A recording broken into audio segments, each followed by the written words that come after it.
Nggak berasa HP ini udah 6 bulan setelah awal perilisannya. Banyak hal yang menarik yang gua rasain di HP ini. HP dari Samsung ini cukup sukses dalam hal penjualannya. Karena HP ini banyak menawarkan fitur-fitur menarik di dalamnya. Ya, ini adalah Samsung Galaxy A52. Di sini gue mau review pemakaian gua pakai HP ini selama kurang lebih 6 bulan setelah rilis. Oke, sebelum lanjut ke pembahasannya, mari kita opening dulu.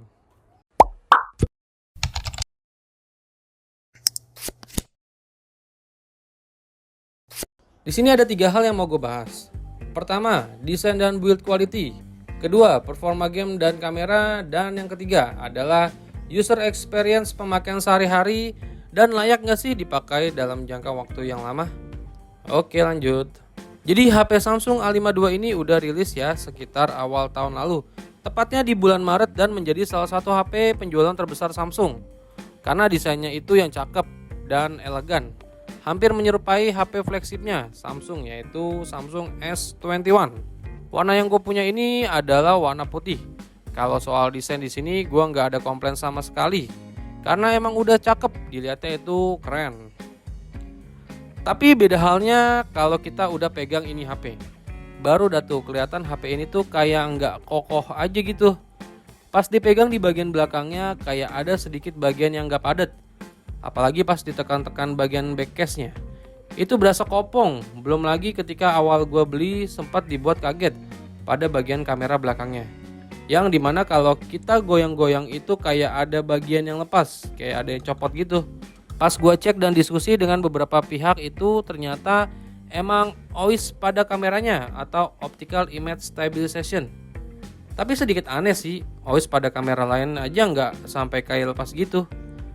Ya entahlah, tapi sepemakaian gue sih aman-aman aja sampai saat ini. Tapi beda lagi nih, kalau kita udah ngeliat layarnya. Layarnya itu cakep, bening, warnanya keluar. Itu karena Samsung A52 udah berpanel layar Super AMOLED khasnya Samsung, dimana saturasi warnanya itu hidup dan ngegonjreng ala-ala Super AMOLED-nya Samsung. Dilihat mata langsung itu berasa nyaman-nyaman aja, apalagi layar dari Samsung A52 ini udah dipadukan dengan refresh rate yang bisa mencapai 90 Hz. Dimana untuk buka tutup aplikasi dan sekedar scroll-scroll sosial media itu berasa kenceng. Feel-nya enak aja gitu, berasa cepet. Secara spesifikasi layarnya beresolusi Full HD+, panel Super AMOLED, refresh rate 90 Hz, brightness-nya bisa mencapai 800 nits yang udah terang banget, layarnya 6,5 inch dan udah dilapisi Corning Gorilla Glass 3. Dan ada fitur menarik di Samsung A52 ini. Fitur yang dimana generasi A5 di tahun 2017 itu juga ada. Gua sempat ragu sih, apa iya bahan plastik ini bisa untuk dapat fitur ini. Tapi setelah gua coba langsung gua dibuat amazing. Ya, fitur IP67 water resistant atau orang kita nyebutin fitur anti air. Yang dimana HP ini udah sempat gua tes ajak berenang dan nyemplungin di kolam ikan itu aman-aman aja. Jadi untuk fitur anti air itu udah berjalan dengan sangat baik tanpa suatu kendala apapun. Jadi overall untuk desain itu cakep, gue suka. Dan build quality-nya itu berasa kayak HP murah. Ya gitulah pokoknya. Untuk performa main game di HP ini sih aman-aman aja. Tapi gue bukan pemain gamer yang edik banget ya, yang sering main game gitu gue enggak.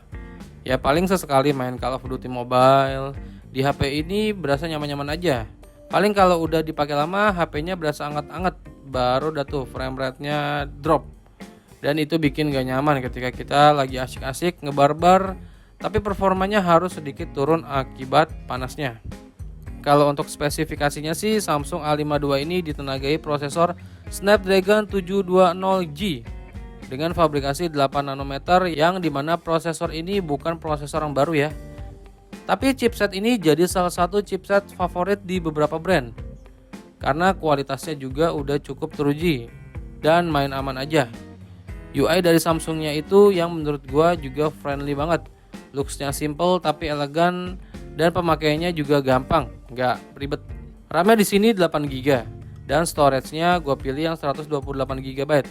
Yang dimana storage 128GB ini udah cukup dalam pemakaian gua sehari-hari. Dan gak ketinggalan, HP ini masih bisa dipakai memori eksternal ya, tambahan up to 512 GB. Dan satu lagi gak ketinggalan, HP ini juga udah ada fitur NFC ya. Jadi HP ini tuh udah ya main aman aja. Yang penting fitur lengkap, bisa kamera bagus dan main gamenya udah aman. Samsung A52 ini lebih mengedepankan fitur ketimbang kecepatan. Dari segi kameranya ini gue suka. Sepemakaian gue sehari-hari ini udah cukup banget untuk menunjang kebutuhan sehari-hari. Dari gue sekedar foto-foto biasa aja udah aman. Hasil rapi, warnanya keluar, dan fitur lensa wide dan makronya ini udah cakep. Apalagi perekaman videonya yang bikin gue kagum dari fitur super steady-nya yang udah stabil. Tapi itu hanya untuk perekaman video di Full HD 30 fps ya. Tapi ketika gue pakai 4K juga hasilnya udah stabil sih. Itu karena lensa kamera utamanya dari Samsung A52 ini udah dilengkapi yang namanya OIS atau Optical Image Stabilization, yang dimana bisa bikin video jadi stabil, nggak geter-geter. Jadi untuk kamera di HP Samsung A52 ini gua nggak ada komplain sama sekali, dan untuk pemakaian gua sehari-hari udah cukup bisa diandelin.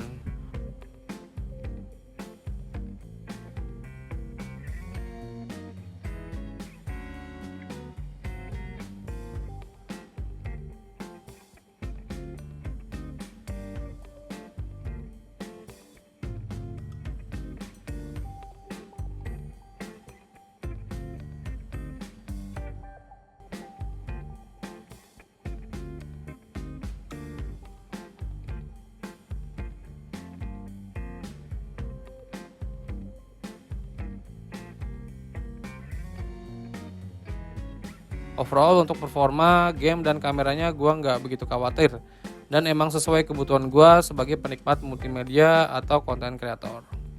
Dan yang terakhir, worth it gak sih si Samsung A52 ini dipakai lama untuk kedepannya? Jawabannya langsung aja ya, itu udah pasti sangat worth it untuk kalian pakai dalam jangka waktu lama. Selain mengesampingkan jaringan provider di HP ini yang belum support 5G sih, HP ini udah main aman aja, jadi udah santai aja lah HP ini mah. Jadi kesimpulannya, kalau kalian mau cari HP aman dalam pemakaian sehari-hari, istilahnya kalian beli dan tinggal pakai aja. Samsung A52 ini jawaban yang tepat. Tapi kalau kalian mencari HP yang kebutuhannya gaming yang mengandalkan kecepatan, mungkin Samsung A52 ini kayaknya agak kurang ya, dan masih banyak pilihan brand lain yang menawarkan HP dengan chipset ngebutnya.